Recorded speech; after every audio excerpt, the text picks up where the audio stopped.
Well, that was a longer break than I was expecting to take from posting on here. I think the last video I posted before I came back from a holiday was in March. And since then, as you'll see here, the tank has been pretty much abandoned.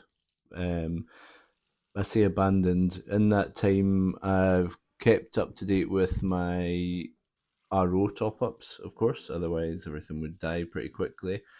I've been feeding, and that's probably about it.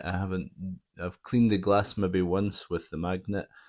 Um, it's just been not a great time for looking after the fish tank for a variety of reasons. Not least because I also went back to my other channel, which is called Andy F on YouTube, or And Per Sandy on TikTok, which I just do cooking and making snacks and things like that. And for some reason, I'm not sure why, I just sort of didn't post any more on here, and left the fish tank to sort of get all dirty. And that's not the first time I've done that. I actually go through like phases of doing stuff like that where I'll be completely intense with the fish tank for 2 or 3 weeks or a month or maybe 3 months, and then all of a sudden it's just like, yeah, that's old just now, and we need to just walk away from it for a bit. And I'm not sure if everyone else in the hobby's like that.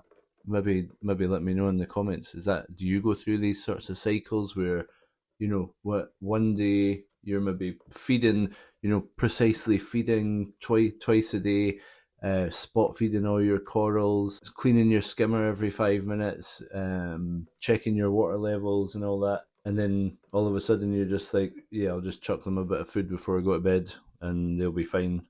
And I think this maybe comes from because I went on holiday for a week and I thought the fish will be fine for a week without me. And I went away on holiday, everything was fine, looked thriving when I came back, a little bit of algae on the front, and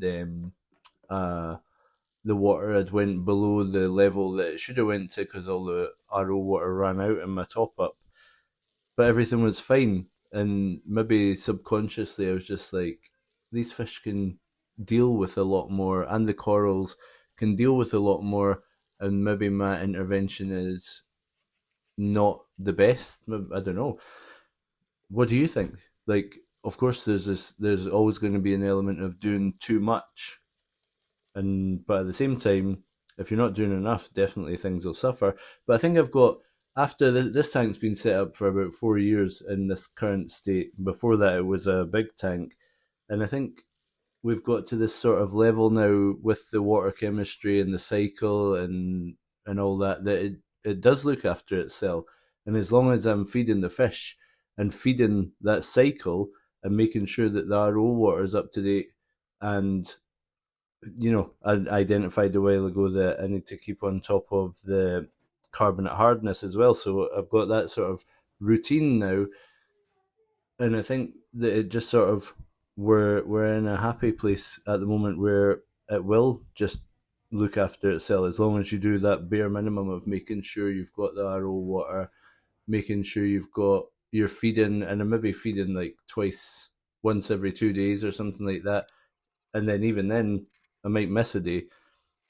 Um, but it's not through any sort of hate for the hobby or the fish or the corals, or it's just I needed a break. I think I just went a bit too hard, getting in there every day, making a video on here every day, and that was good fun. And hopefully, I'll get back into it. I'm not sure if this is the start of getting back into it because I'm enjoying doing the cooking videos, and I'm pretty busy at work and pretty busy with my family. So we'll just see how it goes. But anyway, this is what it looked like after the water change. Everything's looking not happy, as it usually does after a water change. But also, everything's looking not bad after being abandoned for 2 months. And here it is the next day.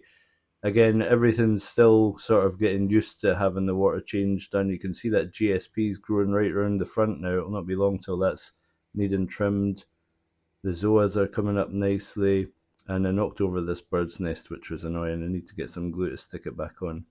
Anyway, let me know your thoughts on that. If you think I'm a bad man for doing that to the fish and the corals, Or maybe everyone goes through this sort of cycle of being interested and then losing a bit of interest every now and again.